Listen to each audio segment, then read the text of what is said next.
All right, friends, I'm going to go ahead and get us started for today. I have session 4 on tap for you.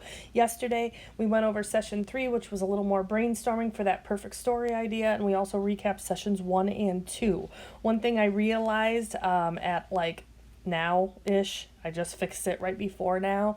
I didn't post the session 3 notes for you to download to go through that lesson with the video yesterday, so I have added those into the Thursday folder. If you haven't sent those over, you could do that now. However, if you also... Yeah, I want you to send those over. So I want you to, let's get both of those notes sent over. If you didn't move over the session 3 notes yesterday, you are going to need to go into Schoology. I apologize for this. Just add this on the end of anything that you might have written in your notes yesterday, just so you have it there, so you have those examples. But I want you to go into your English course in a week of 8:30. And we're going to go into yesterday's folder, so the Thursday folder, and send that session 3 notes, this one here, on over to Notability.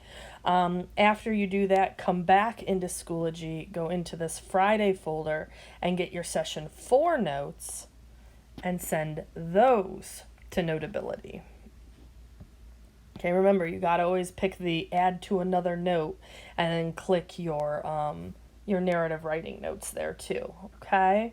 I'm going to go out because I already have those in there. But make sure you're putting those in the right space. I also, above here, tomorrow there will be a link like this one for the video link.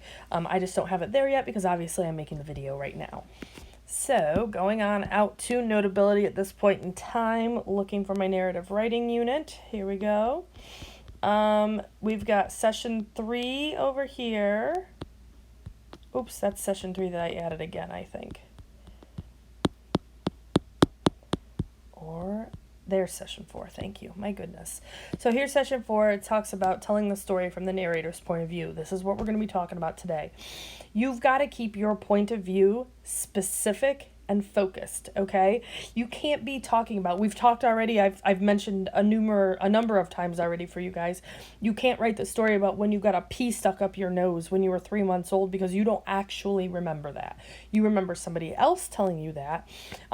There's also situations where maybe you found something out later and you try to insert that in as knowledge that you had before you actually found it out in your real story. So we just got to make sure that we're staying really, really specific on that and that we're staying focused on only the things that you could have possibly seen, okay? So in a personal narrative, obviously you are the narrator. You're seeing it through your eyes, okay?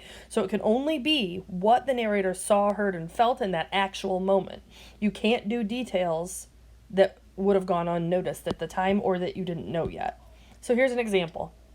I was still at the changing table, my niece squirming beneath me, when my dad put the box on the kitchen table and then, peeling off a long strip of tape and pulling back one of the flaps, looked in on a jumble of family photos with little photo albums scattered throughout. The photos showed me and my brother when we were little.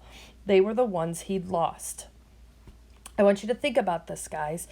Usually, if I were in class right now, I'd be asking you for what you thought. Why does this not work? Why does this one not stay in the narrator's point of view? And the idea that I want you guys to pay attention to here is that right here, this part that is highlighted, remember, she's still at the changing table over here with a baby. Okay, so she's not walking over. She never referenced that she walks over to look inside the box. She doesn't know what is inside that box. So truly, other than the fact that her dad is standing with the box at the kitchen table and peeling off the tape, the rest of that, she doesn't know. So she can't say that. Okay, so instead, we look at this and we tell it how the story was actually experienced by that character. So instead, it says, I was at the changing table, my niece squirming beneath me, when my dad came into the kitchen and dropped a heavy carton on the kitchen table. Same thing. I heard him rustling about, and then I heard him exclaim, unbelievable, just unbelievable. He looked up from across the room and called, remember all those lost photos from vacation? They're all here. So we saw some changes in this area of our notes here, or of this little part that they're describing to us. And you notice how all of a sudden she heard him rustling. She doesn't necessarily see him take that tape off. She just hears him. Then she hears him exclaim something, and then she makes sure he looks across the room and calls. Then she finds out what's in the box, okay? So it's just a little bit of tweaking, but it really is making sure that we're putting it from the point of view of the person who was telling the story, okay? Gotta stay in that moment and can't go outside of it. That's what we're trying to make sure we're doing today. What I'm going to do next, guys, for the sake of time in this video, I'm going to go ahead and just show you. We have one. This is a bathing suit one. We're still swimming here. Then we've got some more of this swimming. So this all connects, okay? You've got, are they staying consistent? I want you to read through this. Circle anything that you think drops out of the moment, drops out of the narrator's perspective. Go to this one here, see if this point of view is consistent, and then go here to also look for this. You'll notice when things are highlighted or underlined and stuff, you'll notice you might be able to figure out what the problems are pretty easily. Here's just a quick review of some of the things we've already been talking about, things that you do to write a powerful personal narrative. These were kind of our brainstorming type things here that we've been talking about. This one, we've got write detail, one episode, small moment, right? We also have help readers picture the episode, a small action and exact dialogue. So remember, actions and dialogue are going to be important to these personal narratives too. And then this last one for today was climbing inside that moment and making sure you stay in this narrator's point of view. So today in workshop, same thing as yesterday, guys. I want you to practice this skill right here. Climb inside that moment and right within the narrator's point of view. I want you to think of something in your life or in a story that you're already writing or starting a new story. Think about something that you can describe in detail from the perspective of what you did, okay? You could even go ahead and think about, you could use that swimming one, the swimming example, as an example of your own, okay? Talk about when maybe you crest the hill at the top of a roller coaster, or maybe when you go up to bat at your last baseball game and what you see stretching out in front of the field. Pick something that you can describe in the moment. Also, remember, one thing you can always be thinking of are the 5 senses, guys. That helps in description. Talk about what you hear, see, taste, smell, and feel, okay? Think about that.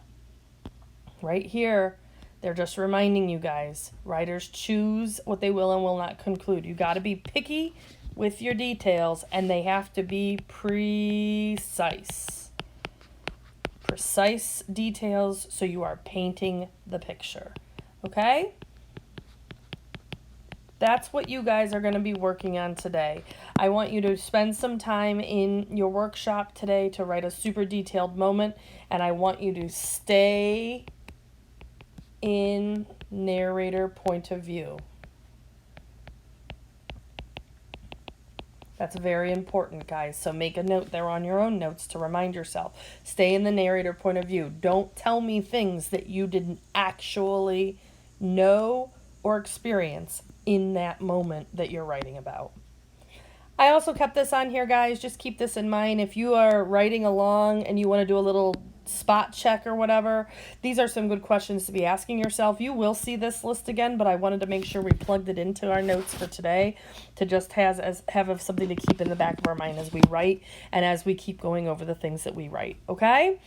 That's where I'm going to stop for today. I'm going to release you guys into your workspaces. Just as a reminder, you have that new list. There is a video in there going over that list and reviewing it that's in the folder for word study. You also have reading comprehension Lexia due by Sunday night.